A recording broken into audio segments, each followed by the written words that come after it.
The Israelis came 1,500 miles, scored a direct hit on the PLO headquarters based in Tunis, and only just missed the PLO leader, Yasser Arafat. It was a revenge raid by the Israelis following last week's attack on an Israeli yacht in Cyprus. 3 people were killed by a PLO unit from Tunisia. As a matter of principle, it's our view that it is legitimate self-defense to respond appropriately to acts of terrorism.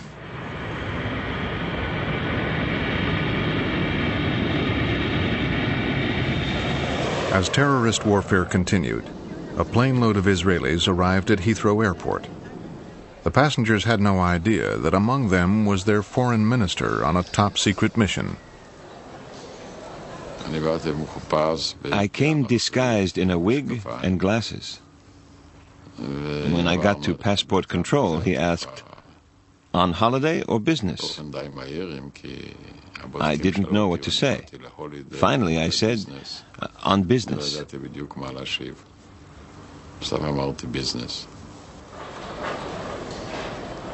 Shimon Peres wanted to extend the peace with Egypt to Jordan and the Palestinians.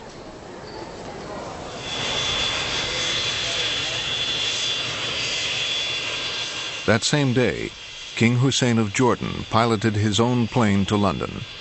He had been invited to meet Peres by a mutual friend. I had many questions in my mind about it, but he didn't give me any detail. He just told me that he had contacts with Peres, which were a beginning of talk about what could be done.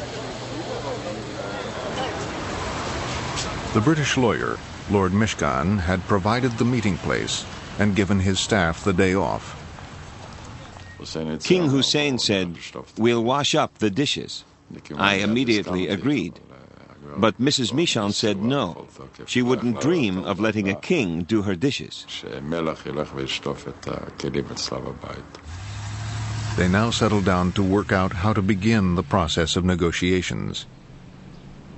Israel still didn't want to negotiate with the PLO, which it saw as a terrorist organization dedicated to its destruction. We discussed the impasse. The problem was how to get the Palestinians to the negotiating table against Israeli opposition, against American opposition.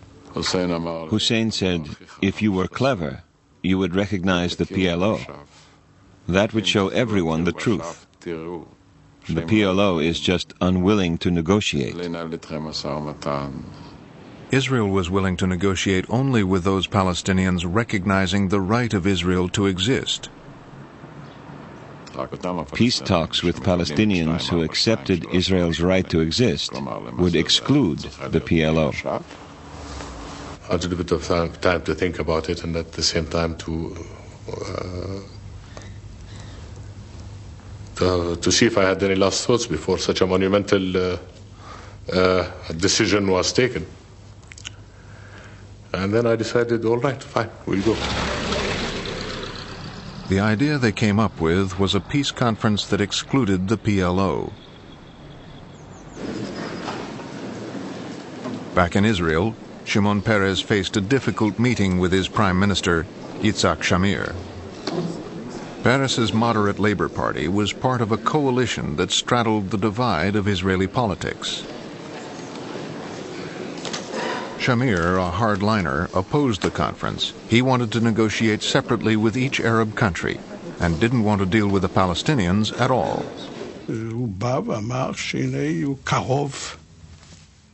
He said he'd agreed with King Hussein to hold an international conference. An international conference? For me, that would be as bad as a pig in the temple. Shamir mistrusted Peres. He feared Israel would be outnumbered by the Arab states at the conference. Peres assured him the conference would quickly adjourn into individual talks with each Arab state, and the PLO would not be invited. I said, "Leave the text. I'll read it later." I said, "No, I can't leave the agreement. Your staff might leak it and spoil my plan."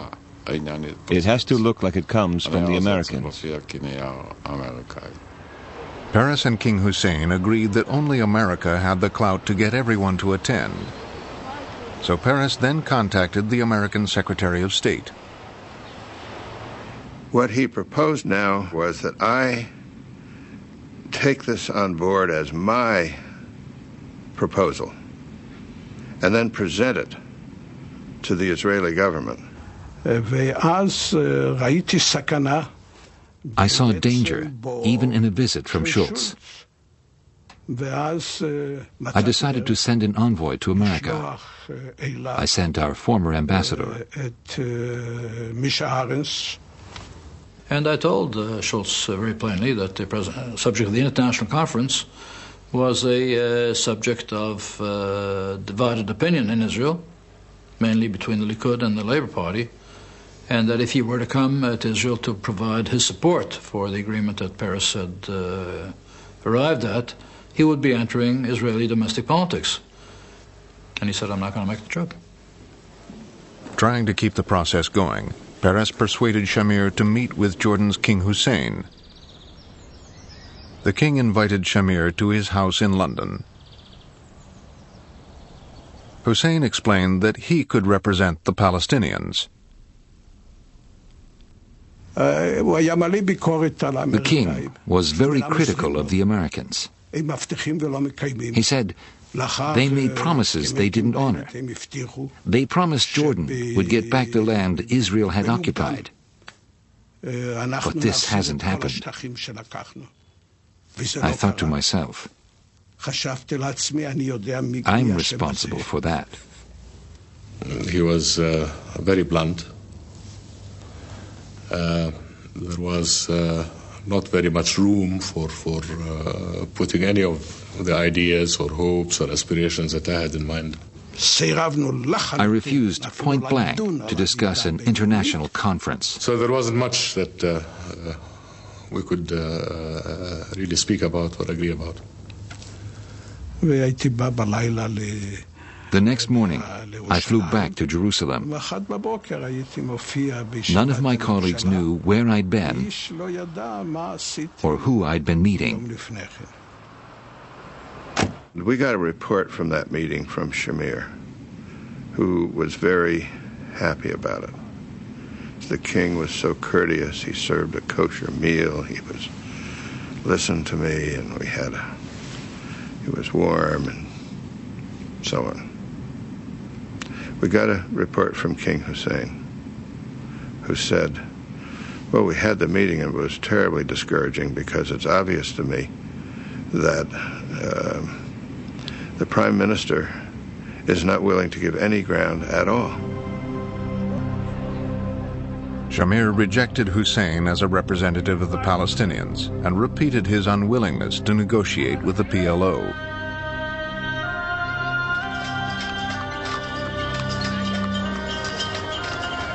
Meanwhile, the Palestinians, squeezed into the Gaza Strip for the last 20 years under Israeli rule, grew increasingly frustrated.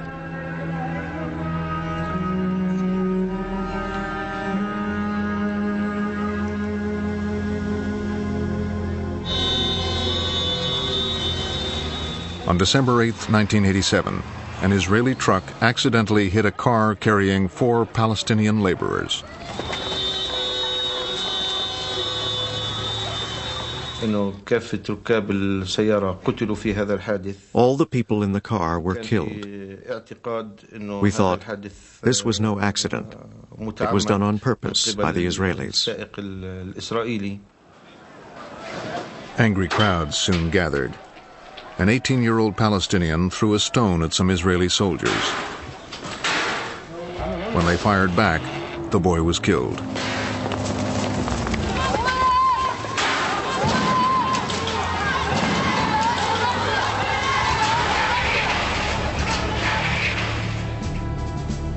The Israeli security forces then stepped up their presence in the occupied territories.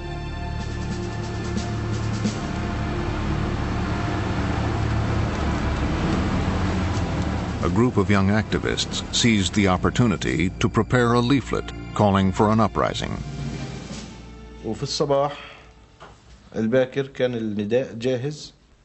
Early in the morning, our leaflet was ready. We had cars standing by. We asked children and pregnant women to help. They could slip past the Israelis at the checkpoint. Palestinian workers were urged to go on strike. Shopkeepers were told to shut their businesses.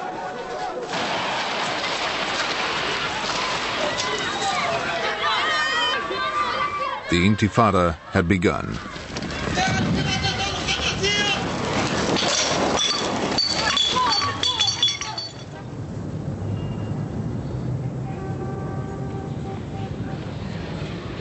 Yasser Arafat and the PLO leadership, still in exile in Tunis, learned about the Intifada from a newscast. It is the resistance and the revolution of all our children, or our women, or our people, or our men. This is the accumulation of the revolution. In fact, we didn't know who issued the leaflets. We were worried.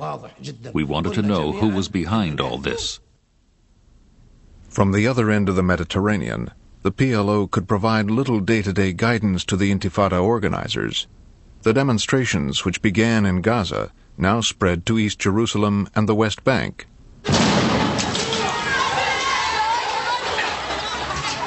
The Palestinian flag, an illegal symbol under Israeli rule, began to appear all over the occupied territories. Now, even the bourgeoisie, everyone joined the Intifada. This really encouraged us. To keep the Intifada going, one young activist sought guidance from Faisal Husseini, the head of one of the oldest Palestinian families. Husseini had spent the last few years in and out of Israeli jails for his political activities. I told him the Intifada must not change tactics. Don't use weapons or guns. Don't give the Israelis an excuse to use their technology. We want to tie down as many soldiers as we can.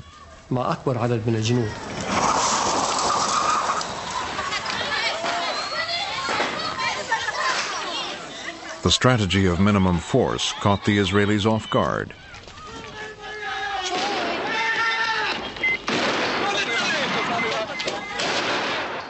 We are facing now a new form of warfare against us.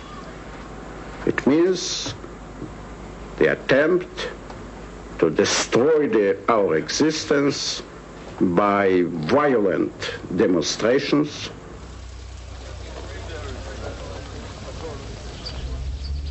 The Israelis tried to break the morale of the protesters with mass arrests. They blew up the homes of convicted terrorists. It is not a nice picture to witness blowing a house. I forced myself to be with the soldiers, understanding that they feel as I feel. When the Israeli cabinet met, members of the coalition argued about how best to end the Intifada.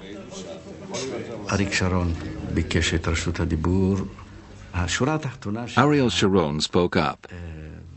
In essence, he said, Mr. Prime Minister, we must order the army to suppress the Intifada.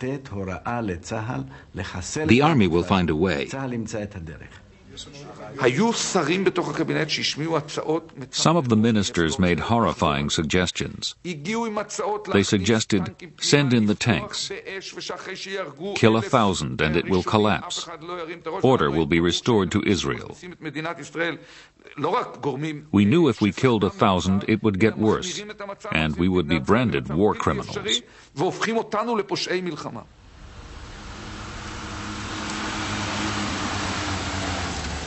The cabinet rejected all of this, but told the defense minister, Yitzhak Rabin, to find a way to end the Intifada. Rabin stood in front of the soldiers and said, "Gentlemen, don't just stand there. Use your hands, use your clubs, beat the demonstrators, restore order.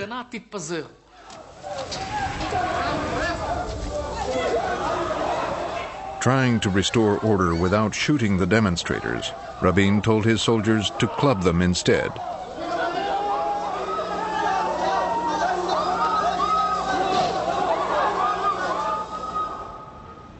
Scenes like this were broadcast around the world. They are facing the punishment of the Israelis by their hands, by their stones, not more. Till now, in all over the occupied territories, in every town and village or refugee camp, in all the demonstrations, no one had used a gun or a hand grenade. Abu Jihad, the PLO's military leader in Tunis, had gained control of the Intifada. He also directed the PLO's terrorist operations. In the middle of the Intifada, Abu Jihad ordered an attack on an Israeli bus carrying people home from work.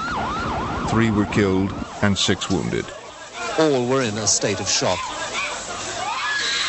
Those women who had been on the bus and had got away had not escaped the emotional trauma.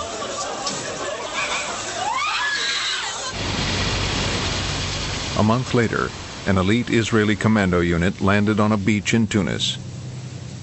Mossad agents guided the commandos to the home of Abu Jihad.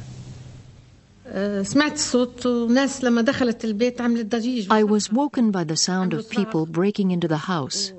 Then I heard screams. I was terrified. I heard Abu Jihad moving, running from the desk to the cupboard, where he took his pistol.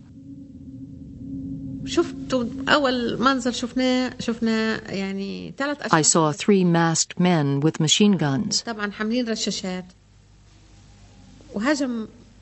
of the men opened fire on Abu Jihad. They shot him in his arm and his heart.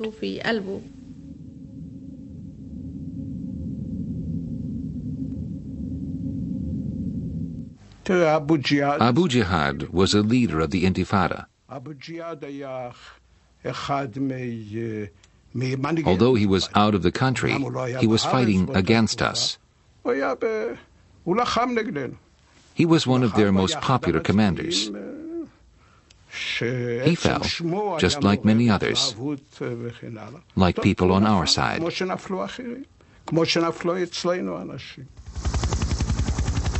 But in the intensity of the conflict, both sides were learning something about each other.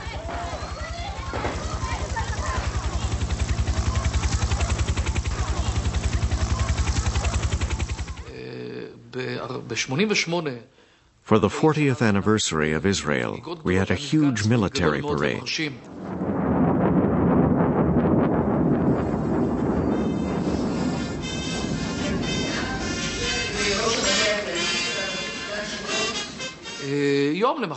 A few days later, I was in the West Bank. I came across a group of young Palestinians. They knew me from TV.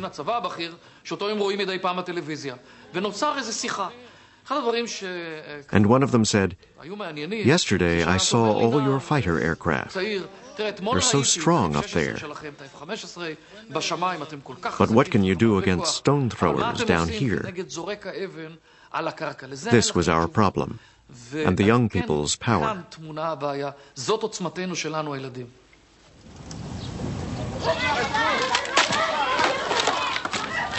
You know that if you beat them and shoot them and do whatever you want to them, they won't stop. We train to fight against the other soldiers. And now we fight against the people. It's difficult. Increasingly, Israelis asked themselves whether they could rule more than 1 million Palestinians in the occupied territories forever.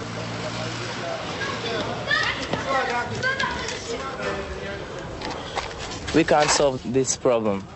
It's the government, it's the politician have to solve the problem, not we are.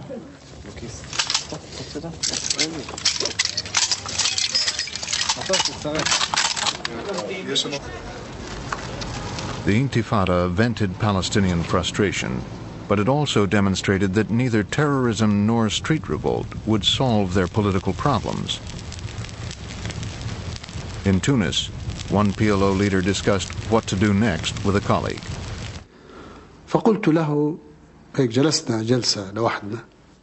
We sat there alone.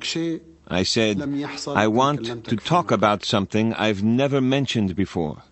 Can I raise a taboo subject? He said, be my guest. The PLO had been created to reclaim all of Israel for the Palestinians. Now Abu Mazen suggested that they be realistic, that the only way to get back Gaza and the West Bank was to accept what they rejected 40 years ago, the partition of Palestine. I asked him, should we consider recognizing Israel? He said yes. Yasser Arafat was eventually convinced that the PLO would have to compromise. But the other PLO leaders were harder to persuade. Like Sadat, the PLO preferred to negotiate through the Americans.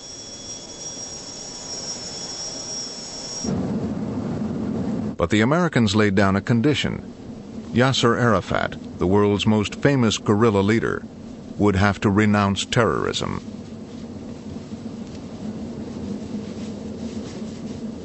He's got to get up in front of a television camera in some public way and say, for everybody to see him saying it out of his own mouth, these things.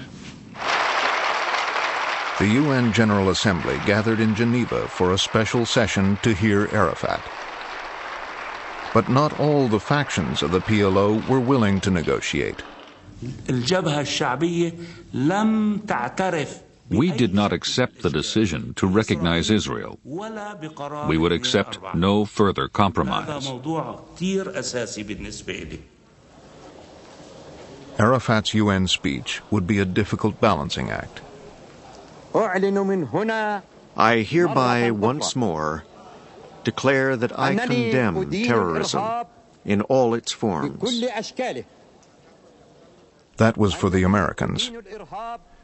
And in a pattern that was to characterize the whole speech, the next phrase was for the PLO radicals. And at the same time, salute those sitting before me in this hall who, in the days when they fought to free their countries from the yoke of colonialism, were accused of terrorism.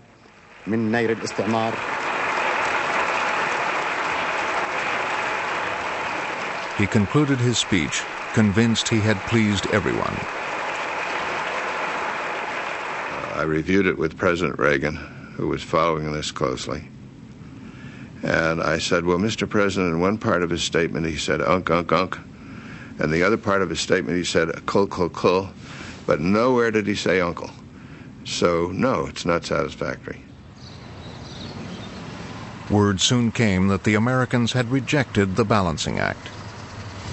Arafat's closest advisors implored him to say exactly what Shultz demanded. I saw that Arafat had a dilemma, whether to say it or not. Should he sit tight, or should he try again? The next morning, Arafat called a press conference. I repeat for the record that we totally and absolutely renounce all forms of terrorism. I view this development as one more step toward the beginning of direct negotiations between the parties, which alone can lead to such a peace. But Israel's prime minister was unimpressed. Shamir made a gesture.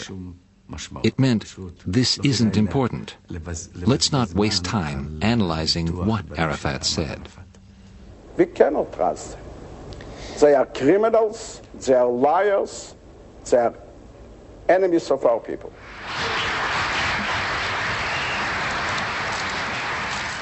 Shamir's view of Arafat was reinforced 18 months later.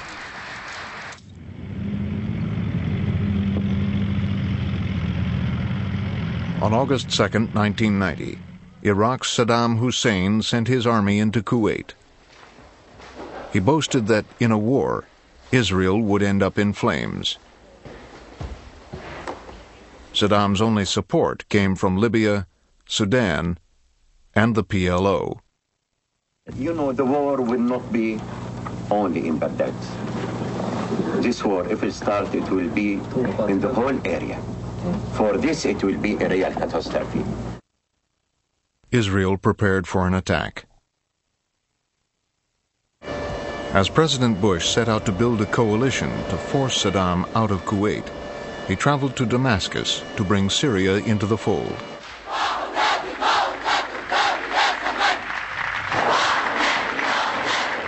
But President Assad, a firm Arab nationalist, was not easy to convince.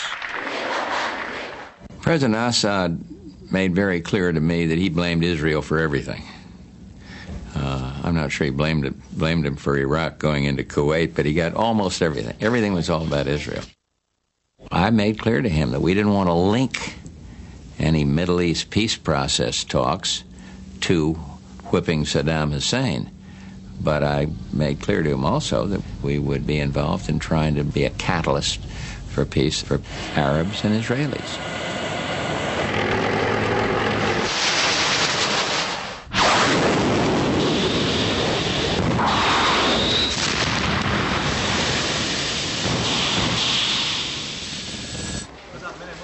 As the war started, Saddam ordered an attack on Israel with Scud missiles. Saddam hoped that by attacking Israel, he would get the support of other Arab countries. If Israel retaliated, he might be able to undermine the coalition against him. Iraq's missiles were aimed indiscriminately at Israel's largest cities. The repeated attacks over many nights were nerve-wracking.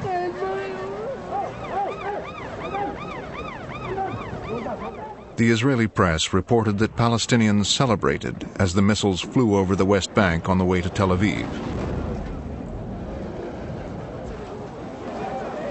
Chemical traces in one of the missiles even raised the possibility of a deadly chemical attack. Now, we would like to see that threat removed, and we will take the actions that are necessary to remove it. I cannot tell you when, I cannot tell you where. In the end, Israel did not retaliate, but its leaders had learned a hard lesson about their vulnerability. Shamir was also absolutely convinced that, given the opportunity, Israel's Arab enemies would try to destroy it.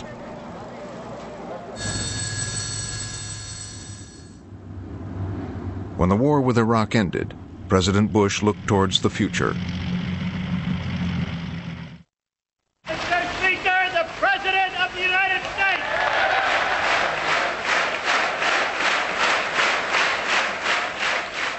We must do all that we can to close the gap between Israel and the Arab states and between Israelis and Palestinians.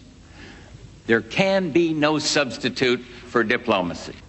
The time has come to put an end to Arab-Israeli conflict. The idea was the president, at the height of his prestige, sending the Secretary of State, at the height of his prestige, to the Middle East, and what we basically hoped was that no one would have the nerve to say no to the United States at that moment. Bush instructed Secretary of State James Baker to persuade the Arabs and Israelis to attend a new peace conference.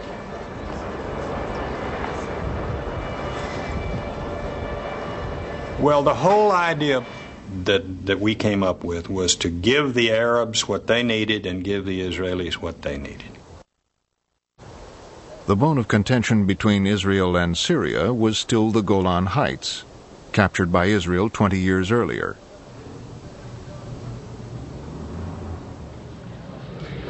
In Damascus, Baker suggested to President Assad that if he came to the conference, Israel might negotiate a withdrawal from the Golan Heights. We are not negotiating whether the Golan would come back or not, whether part of it would stay under the Israeli control or not. The whole of the Syrian Golan should come back to Syria. Having gotten nowhere with the Syrians, Baker then tried to tempt Yitzhak Shamir to the peace conference. I remember saying it's going to be one big meeting that is going to lead then to bilateral negotiations, so that the Israeli government could say, well, this is really not an international conference. I wouldn't even consider it. It meant negotiating with PLO terrorists. Baker promised Shamir he would not invite the PLO to the conference. Baker then went to meet Palestinian leaders from the West Bank and Gaza. We in the PLO leadership opposed them meeting Baker. For us, this meeting was pointless. We thought it would not advance the Palestinian cause. Some comrades argued that the Americans wanted to create an alternative leadership to replace the PLO. For 5 nights, Abu Mazen urged the PLO leadership to let Palestinians from the occupied territories meet with Baker. Finally, Yasser Arafat decided he had nothing to lose. Only it is a meeting, exploratory meeting, nothing more. If things would proceed positively, then the leadership would take the credit. If things did not work out, then we as individuals would take the blame. When the Palestinians met Baker in Jerusalem, the PLO insisted that each Palestinian delegate be approved in writing by Arafat.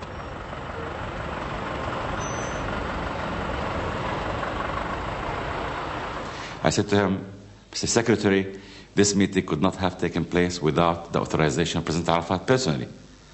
And I took the letter out of my pocket, showed it to him. I reminded them that the PLO, their organization and their chairman had made a serious mistake in backing Saddam Hussein in the Gulf War. He sat like this. I pulled my chair around and faced him. We confronted each other just like two fighting cocks.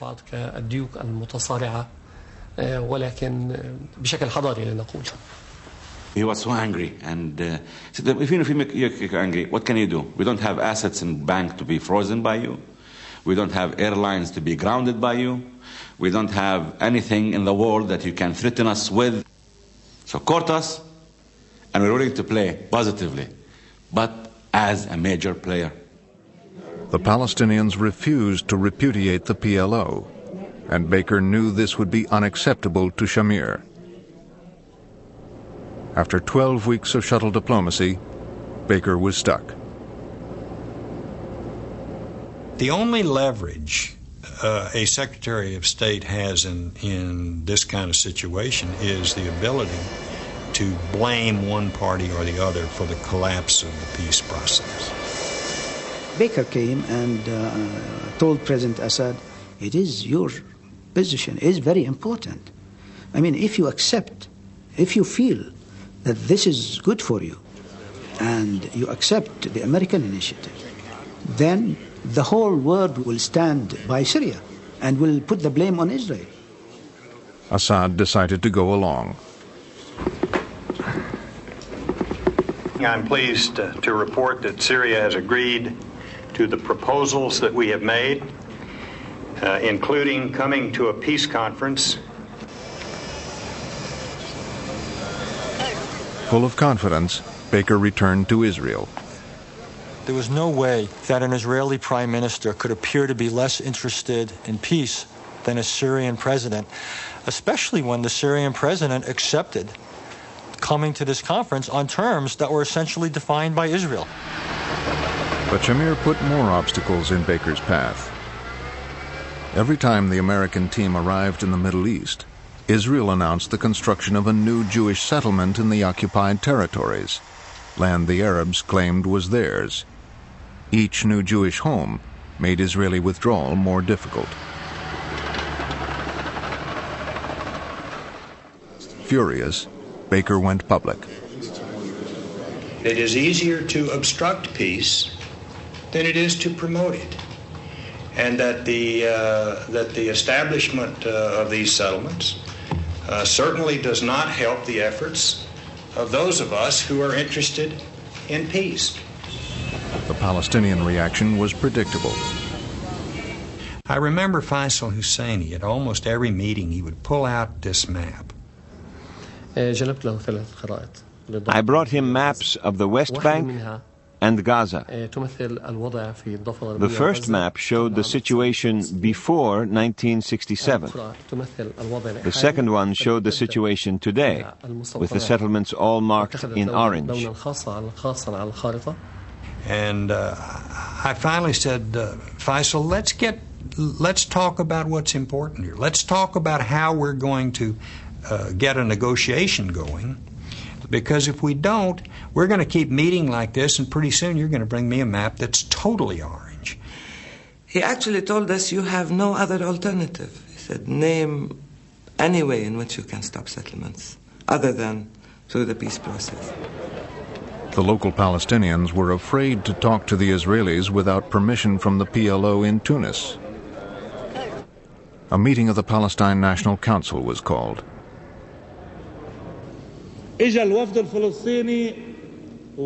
Our delegation asked Baker, could the refugees return?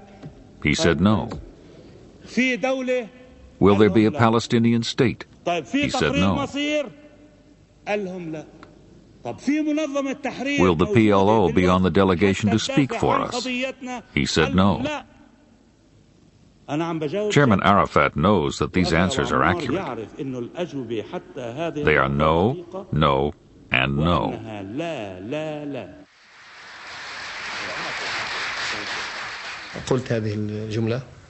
I told the conference, if we don't get on the peace train, it will pass through our station. We will never have another chance. I said we don't want to be passive victims of history. We want to challenge, to intervene, to intrude, to participate, and to present our own narrative, to speak for ourselves. And this is a forum. It was a forum Arafat himself had wanted to attend. Reluctantly, he agreed that the team from the occupied territories, not the PLO, would represent the Palestinians. But Shamir had another demand. He asked the Americans to guarantee a loan of $10 billion to help absorb the Soviet immigrants who were now pouring into Israel.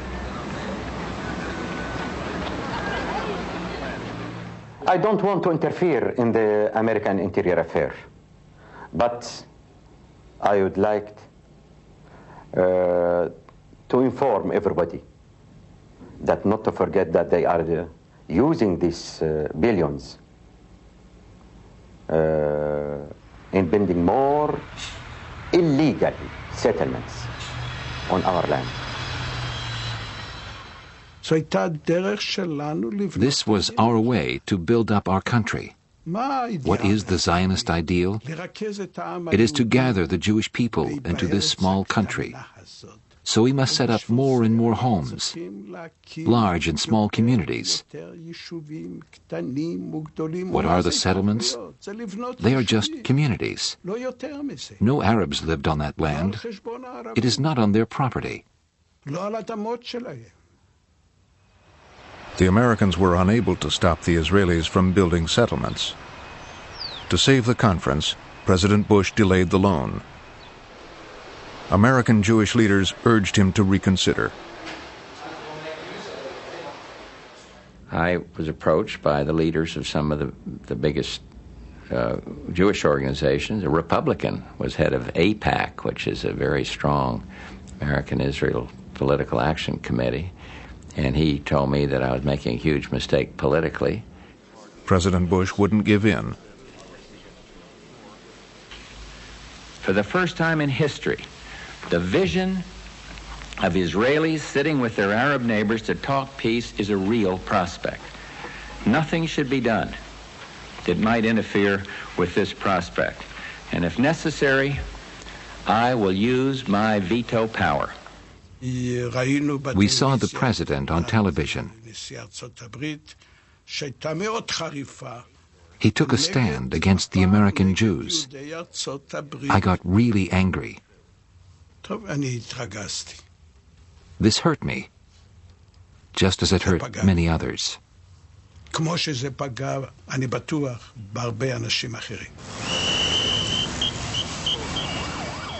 Bush had faced down Shamir. A few weeks later, Israelis, Arabs, Americans, and Russians assembled in Madrid. For the first time, Palestinians were invited to participate. Today we have made a major step forward. There is a recognition of the Palestinian national identity. The Palestinians are speaking out for themselves for the first time in history. The delegates gathered at the Royal Palace.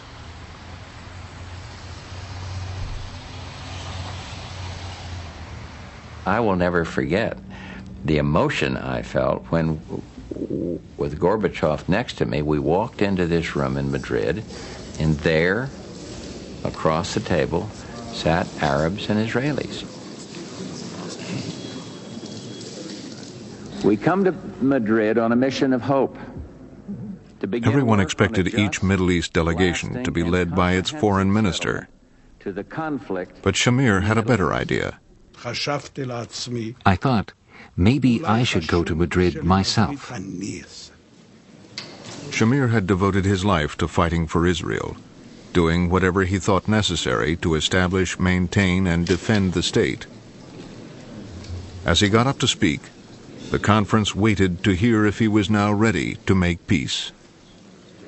I could go on and recite a litany of facts that demonstrate the extent to which Syria merits the dubious honor of being one of the most oppressive tyrannical regimes in the world. But this is not what we have come here for. He attacked Syria bitterly and accused Syria of being on the list of terrorism. And I was very angry. I looked over and I saw Farouk Shara's face. He just froze. And he called one of his aides over. So immediately his face changed and he smiled. He said, okay, go back. I will write my speech. I told him, Mr. Minister, it's 15 minutes left. Yesterday we spent 7 hours to prepare your speech. He said, don't worry, I will write headlines. So I lay aside my prepared speech and said openly, he is the last one to have the right to speak about terrorism because he himself was a wanted terrorist. I shall just show you, if I may, a photograph, an old photograph of Mr. Shamir. Why was this picture distributed? It was distributed because he was wanted. He helped in the assassination of Count Bernadotte, the UN mediator in Palestine, as I recall, in 1948. He killed peace mediators. I remember the faces of the Israeli delegation. They were colorless.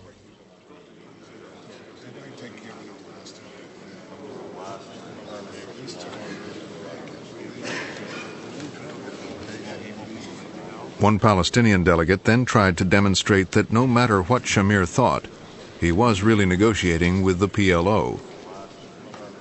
So I said the only thing that symbolizes Palestinians is the black and white kufiya, which President Arafat wears all the time. So I decided to put it in my shoulder. And the angle of my seat came directly looking Shamir on the eye.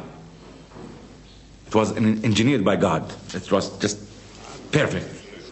And I looked at him and I said to him, I nodded in my head, I said, he shook his head like this. I smiled. Really, he went this way. So I winked to him. And he did this. And then after the session was over, everyone is surrounding me. So I said, Why the sensitivities? We are the key to peace, to your peace process as Palestinians. And you must realize the new facts of life. Amid mutual recriminations, the conference broke into one-to-one talks between Israel and the Arab states. We and the Syrians moved to opposite sides of this big table. We sat frozen, like robots. The Americans and Russians got out as quickly as they could. They were glad to escape. It was difficult, half an hour. For me, for example, this will be the first time I sit face to face with the Israelis. The Syrians wanted us to commit to a withdrawal from the Golan Heights. We didn't want to get into all that. The withdrawal should not be a question for negotiation. The withdrawal is either there would be a withdrawal, full withdrawal, or there would be no peace. The moment we would have said that we were ready to withdraw, this might have ended the whole thing, and the Syrians would have avoided the main question for us. That was the character of peace, the end of terrorism, the terrorist organizations with their headquarters in Damascus, and what about Hezbollah and Lebanon under Syrian occupation? All these topics were raised, and every time we tried to break this dogma of the Syrians. When they finished, the Israelis returned to their hotel, telling the waiting press that all their suggestions to try to build trust had been flatly rejected. There had been no handshakes, no smiles, little personal contact. I don't want to say that they were a complete failure, because the very fact that we were sitting and talking is in itself already an achievement. But the substance was, as I said, futile. The Syrians, too, were unimpressed by their meeting. I would like to express our regret for leaving